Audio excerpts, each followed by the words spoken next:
Banking exam में आए इस क्वेश्चन को करने में अच्छे अच्छे स्टूडेंट्स हिल गए।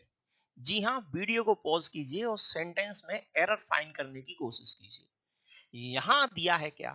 Most of the news that is pertaining to the scam and embezzlement during the preparation for the commonwealth game have been shown only on NDTV. यहाँ एरर जो है बेटा वो डी पार्ट में है और यहाँ हैव के प्लेस पर हैज हो जाएगा।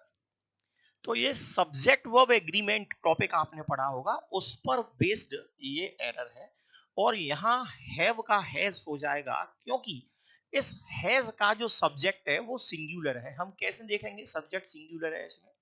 तो यहाँ दिया है most of the news, news में से अधिकांश। न्यूज की बात करें तो न्यूज सिंगुलर है और सिंगुलर में से जब कोई चीज निकलेगी तो वो सिंगुलर ही निकलेगी। प्लूरल में से निकलेगी, जैसे बहुत सारे लड़के हैं, बहुत सारे स्टूडेंट्स हैं, तो बोलूंगा मोस्ट ऑफ द स्टूडेंट्स।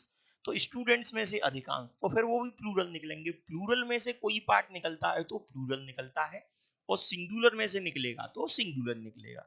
तो कह रहा है ये कि most of the news, news में से अधिकांश। अब ये इसने बता दिया दैट इज पर्टेनिंग, जो कि पर्टेनिंग थी, संबंधित थी स्कैम से और एम्बेजलमेंट से, during the preparation for Commonwealth game.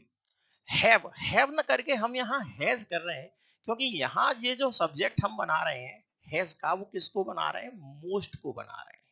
ये जो यहाँ दैट से लेके कॉमनवेल्थ गेम तक जो चीज आई, ये अपने आप में क्या है? एक क्लॉज है। कौन सी क्लॉज है? एडजेक्टिव क्लॉज है।